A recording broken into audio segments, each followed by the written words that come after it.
Hi friends, आप सभी कैसे हो। आशा करता हूँ कि आप सभी अच्छे होंगे। आपका हमारे चैनल वीके जाटोल क्लासेस में स्वागत है। आज के इस वीडियो में हम 5 नवंबर 2024 के मुख्य करंट अफेयर्स और उनके एक्सप्लेन के बारे में चर्चा करेंगे।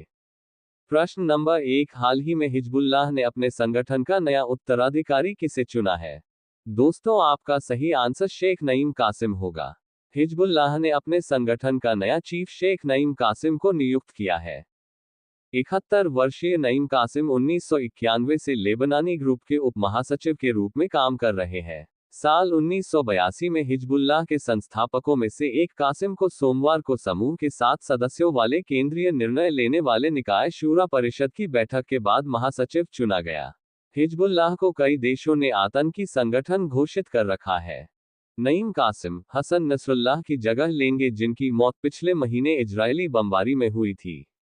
इजरायल ने 22 अक्टूबर को ये घोषणा की थी कि उसने 3 सप्ताह पहले बेरूत में नसरुल्लाह के उत्तराधिकारी माने जा रहे हाशिम सफीद्दीन को भी मार गिराया था। नसरुल्लाह की मृत्यु के बाद कासिम 3 टेलीविजन भाषणों में दिखाई दिए, जिसमें उन्होंने अपने अनुयायियों को आश्वस्त किया कि हिजबुल्लाह जवाबी कार्रवाई करेगा। परिषद ने अपने फैसले की घोषणा करते हुए कहा कि हिजबुल्लाह अपने सिद्धांतों, लक्ष्यों और मार्ग पर कायम रहेगा, ताकि प्रतिरोध की लौ को जीवित रखा जा सके और अंतिम विजय तक उसका झंडा ऊंचा रहे। अमेरिकी विदेश विभाग ने अक्टूबर 1997 में हिजबुल्लाह को एक विदेशी आतंकवादी संगठन घोषित किया था। यूरोपीय संघ, अरब लीग और खाड़ी सहयोग परिषद सहित 60 से अधिक अन्य देशों और संगठनों ने भी हिजबुल्लाह को आंशिक रूप से या पूरी तरह से आतंकवादी समूह घोषित किया है। प्रश्न नंबर 2, हाल ही में किस बैंक को भारत में महिलाओं के लिए सर्वश्रेष्ठ कंपनियों BCWI 2024 में से एक के रूप में मान्यता दी गई है। दोस्तों, आपका सही आंसर DBS बैंक को होगा। DBS बैंक इंडिया को लगातार 9वें साल भारत में महिलाओं के लिए सर्वश्रेष्ठ कंपनियों BCWI 2024 में से एक के रूप में मान्यता दी गई है। बैंक को सर्वश्रेष्ठ कंपनियों हॉल ऑफ फेम में भी शामिल किया गया है, जो उन संगठनों के लिए आरक्षित सम्मान है जो लगातार लैंगिक समानता और विविधता का समर्थन करते हैं।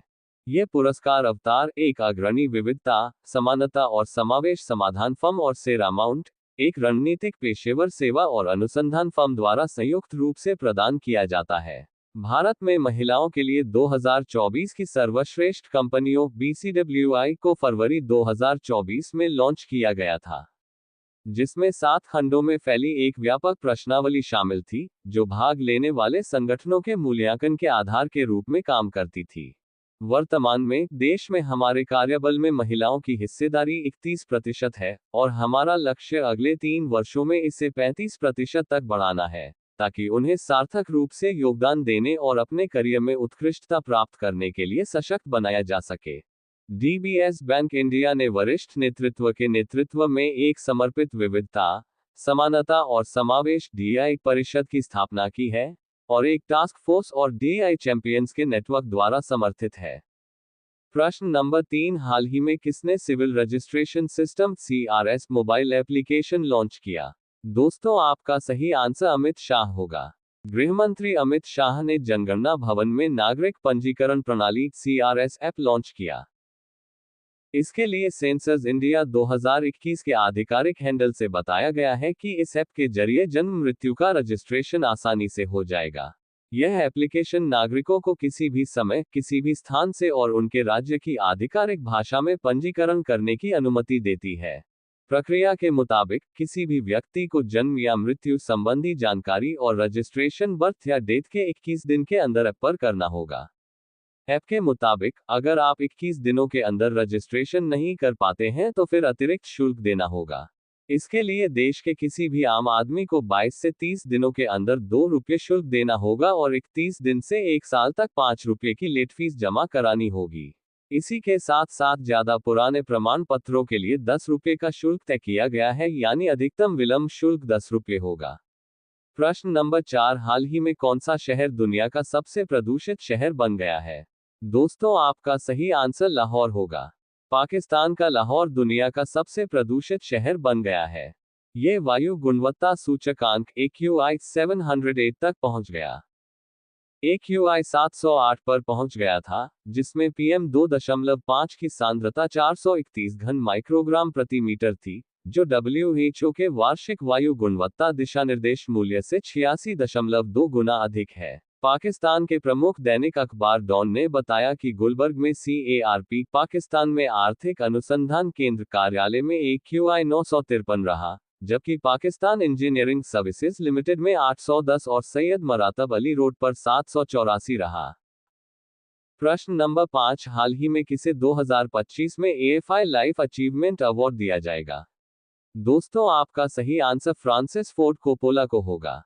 फ्रांसिस फोर्ड कोपोला को 26 अप्रैल 2025 को हॉलीवुड के डॉल्बी थिएटर में आयोजित एक समारोह में AFI लाइफ अचीवमेंट अवार्ड से सम्मानित किया जाएगा।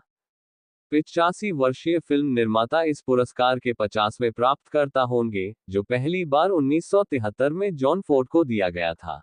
AFI लाइफ अचीवमेंट अवार्ड उन व्यक्तियों को सम्मानित करता है जिनके काम ने फिल्म कला को महत्वपूर्ण रूप से आगे बढ़ाया है। कोपोला के सिनेमाई योगदान में द गॉडफादर पार्ट 2 और एपोकेलिप्स नाउ जैसी शानदार फिल्में शामिल हैं। अमेरिकन फिल्म इंस्टीट्यूट AFI संयुक्त राज्य अमेरिका में एक गैर लाभकारी संगठन है जो अमेरिकी फिल्म की विरासत को संरक्षित करने, फिल्म की कला को आगे बढ़ाने और फिल्म निर्माताओं और जनता को सिनेमा के महत्व के बारे में शिक्षित करने के लिए समर्पित है। AFI की स्थापना 1967 में हुई। संगठन का मिशन फिल्म निर्माताओं को प्रोत्साहित करना, फिल्म को एक कला के रूप में मनाना तथा फिल्म विरासत की सराहना को बढ़ावा देना है।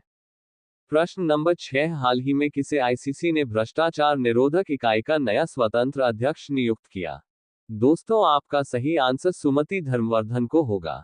अंतर्राष्ट्रीय क्रिकेट परिषद ICC ने सुमति धर्मवर्धन PC को ICC भ्रष्टाचार निरोधक इकाई ACU का नया स्वतंत्र अध्यक्ष नियुक्त करने की घोषणा की। धर्मवर्धन ने सर रोनी फ्लैनागन की जगह ली, जो 14 साल तक इस पद पर रहने के बाद सेवानिवृत्त हुए थे। धर्मवर्धन ने श्रीलंका के अटॉर्नी जनरल विभाग में अतिरिक्त सॉलिसिटर जनरल के रूप में कार्य किया है। इन्होंने कई कानूनी मुद्दों पर सरकार और उसके खेल मंत्रालय का प्रतिनिधित्व किया है। धर्मवर्धन 1 नवंबर 2024 से इस पद पर कार्यभार संभालेंगे। उन्होंने इंटरपोल और संयुक्त राष्ट्र मादक पदार्थ एवं अपराध कार्यालय में भी काम किया है, जहां उन्होंने खेल भ्रष्टाचार के मामलों की जांच की है और खेल अधिनियम से संबंधित अपराध निवारण के तहत अभियोजन की देखरेख की है। प्रश्न नंबर 7, KS पुट्टस्वामी कौन है जिनका हाल ही में 98 वर्ष की आयु में निधन हुआ है? दोस्तों, आपका सही आंसर न्यायाधीश होगा। कर्नाटक उच्च न्यायालय के पूर्व न्यायाधीश न्यायमूर्ति KS पुट्टस्वामी का बेंगलुरु स्थित उनके आवास पर 98 वर्ष की आयु में निधन हो गया। उन्होंने मैसूर उच्च न्यायालय में वकालत की, इससे पहले कि इसे कर्नाटक उच्च न्यायालय के रूप में जाने जाते थे। 28 नवंबर 1977 को कर्नाटक उच्च न्यायालय के न्यायाधीश के रूप में नियुक्त होने से पहले वे अतिरिक्त सरकारी वकील बन गए। 1986 में अपनी सेवानिवृत्ति के बाद उन्हें केंद्रीय प्रशासनिक न्यायाधिकरण की बेंगलुरु पीठ का पहला उपाध्यक्ष नियुक्त किया गया। उन्होंने आंध्र प्रदेश पिछड़ा वर्ग आयोग के अध्यक्ष के रूप में भी कार्य किया। न्यायमूर्ति पुट्टस्वामी मुख्य याचिकाकर्ता थे, जिन्होंने 2012 में आधार योजना की संवैधानिक वैधता को निजता के अधिकार का उल्लंघन बताते हुए सर्वोच्च न्यायालय में चुनौती दी थी। आधार योजना को बाद में विधायी मंजूरी मिल गई। अगस्त 2017 में एक ऐतिहासिक फैसले में 9 न्यायाधीशों की पीठ ने सर्वसम्मति से फैसला सुनाया कि निजता का अधिकार संविधान के अनुच्छेद 21 जीवन और व्यक्तिगत स्वतंत्रता की सुरक्षा के तहत एक मौलिक अधिकार है। प्रश्न नंबर 8, हाल ही में किसने रन फॉर यूनिटी कार्यक्रम का उद्घाटन किया है? दोस्तों, आपका सही आंसर अमित शाह ने होगा। केंद्रीय गृह मंत्री अमित शाह ने आज नई दिल्ली में राष्ट्रीय एकता दिवस के अवसर पर रन फॉर यूनिटी कार्यक्रम का उद्घाटन किया। यह दिवस हर साल 31 अक्टूबर को सरदार वल्लभभाई पटेल की जयंती के उपलक्ष्य में मनाया जाता है। रन फॉर यूनिटी की शुरुआत सबसे पहले 2015 में प्रधानमंत्री नरेंद्र मोदी ने सरदार पटेल की विरासत को सम्मानित करने के लिए थी।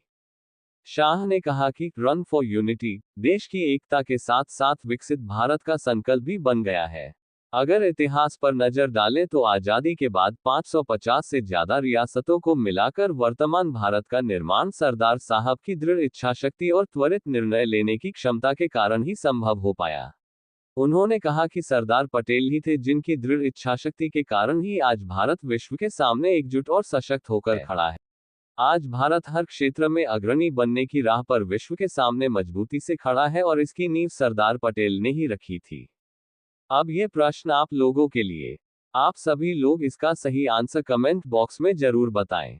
हाल ही में किस राज्य सरकार ने राजस्थान निवेश प्रोत्साहन योजना RIPS 2024 शुरू की है? आपके ऑप्शन है A Rajasthan, B Uttar Pradesh, C Assam, D Bihar. Last video के प्रश्न का आंसर हमने आपसे पूछा कि हाल ही में कितनी प्रतिशत महिलाएं अंधेरे के बाद दिल्ली की बसों में असुरक्षित महसूस करती हैं? आपके ऑप्शन है ए 65%, बी 77%, सी 80%, डी 95%। दोस्तों आपका सही आंसर ऑप्शन नंबर बी 77% होगा। यदि दोस्तों आपको हमारा यह वीडियो अच्छा लगा हो तो वीडियो को लाइक शेयर जरूर करें, साथ ही हमारे चैनल वीके जाटोल क्लासेस को सब्सक्राइब जरूर करें ताकि हमारे चैनल पर अपलोड होने वाले प्रत्येक वीडियो का नोटिफिकेशन आप तक तुरंत पहुंच सके।